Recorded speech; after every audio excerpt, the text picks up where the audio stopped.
বাংলা নামে কোনো ভাষা নেই, ধ্রুপদী ভাষাকে চরম অবজ্ঞা অমিত মালব্যর।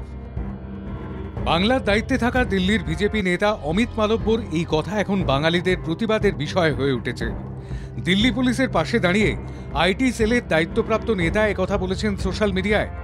ভাষা বিদ্বেষের মাঝে এই ধরনের মন্তব্য কার্যত বিজেপির মুখোশ খুলে দিয়েছে বলে স্পষ্ট করছে বাংলার আপামর মানুষের মতোই ভাষাবিদরা। বঙ্গভবনে পাঠানো দিল্লি পুলিশের চিঠিতে বিতর্কের সূত্রপাত হয়। দিল্লি পুলিশের তরফে বাংলাকে বাংলাদেশি বলে তকমা দেওয়া হয়েছে। দিল্লি পুলিশের এই বক্তব্যের তীব্র প্রতিবাদ করেছেন মুখ্যমন্ত্রী মমতা বন্দ্যোপাধ্যায়। মুখ্যমন্ত্রীর বক্তব্য খণ্ডন করতে গিয়ে অমিত মালব্য এই ধরনের মন্তব্য করেছেন। আবারও বাংলা ভাষাকে অপমান, দাম্ভিক সুর দিল্লির বিজেপি নেতার।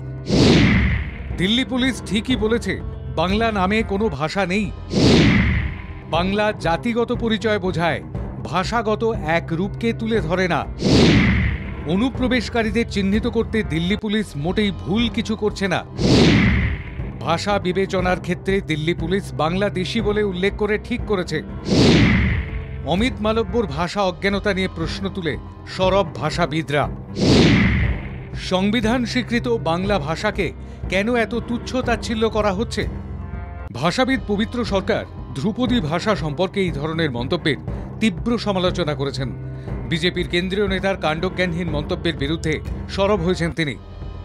অমিত মালব্য যদি এটা বলে থাকেন, আমি তো এসব দেখি না, যদি এটা সিরিয়াসলি বলে থাকেন তাহলে বলবো আমি এটা অশিক্ষিতের কথা।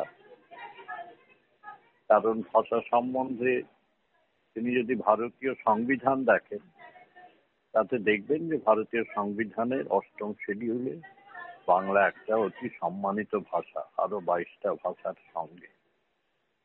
সাংবাদিক সুমন ভট্টাচার্য প্রশ্ন তোলেন, অমিত শাহ বা দিল্লির নেতারা যখন বাংলায় বঙ্কিমচন্দ্রকে শ্রদ্ধা জানান তাহলে কি সেটা সত্যি নয়? কিশোর কুমারের জন্মদিন পালনের জন্য বিজেপি যে উদ্যোগ নিয়েছে, সেই কিশোর কুমার কি বাঙালি নন? মানে অমিত মালবিয়ার রাজনৈতিক গুরু হচ্ছে অমিত শাহ। আমার যতদূর মনে পড়ে যে 2018 সালে অমিত শাহ কলকাতায় এসে বঙ্কিমচন্দ্রের উপর বক্তৃতা দিয়েছিলেন। তাহলে বঙ্কিমচন্দ্র কোন ভাষায় লিখতেন? তাহলে রবীন্দ্রনাথ কোন ভাষায় লিখতেন? এই যে মাঝে মাঝে এসে অমিত শাহ বা নরেন্দ্র মোদী বাংলায় পদ্যে বা অন্য কোনো শব্দে ছাপ দেওয়ার কথা বলেন, সেগুলো কোন ভাষা? দেখুন, অমিত মালবিয়ার সমস্যা হচ্ছে যে উনি প্রথমত অর্ধশিক্ষিত, দ্বিতীয়ত মিথ্যে কথা বলার জন্য এমনকি নরেন্দ্র মোদী দেখা করার পরও এলন মাস্ক তার গ্রোথ থেকে ওকে সরাননি। ফলে অমিত শাহ অমিত মালব্যকে নিয়ন্ত্রণ করতে পারবেন না। অমিত শাহ নিজের পুলিশকে নিয়ন্ত্রণ করতে পারবে না। যারা বলবে যে বাংলাদেশিদের ভাষা হচ্ছে বাংলা, অমিত মালবিয়া বলবেন যে বাংলা কোনো ভাষাই নয়। তাহলে বাংলাকে ধ্রুপদী ভাষা হিসেবে যে স্বীকৃতি দেওয়া হলো সেটা কে দিল? সেই সমস্ত একাডেমিগুলোকে অমিত শাহ ইমিডিয়েটলি সিআরপিএফ পাঠিয়ে অ্যারেস্ট করা উচিত।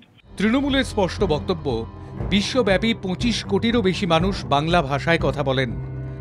ভারতের ২২টি সরকারি ভাষার মধ্যে বাংলাও স্বীকৃত ভাষা।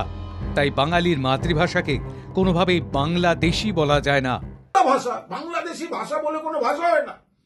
আর বাংলা ভাষা, এই বাংলা ভাষাটা হচ্ছে সংবিধানে স্বীকৃত ২২টা ভাষার একটা। ভাষা নিয়ে এই অবজ্ঞা, অবহেলা ও অপমানের জবাব বাংলার মানুষ দেবে বলেও সুর চড়িয়েছেন বিদ্বজ্জন থেকে আপামর বাঙালি। ব্যুরো রিপোর্ট, বাংলা জাগো।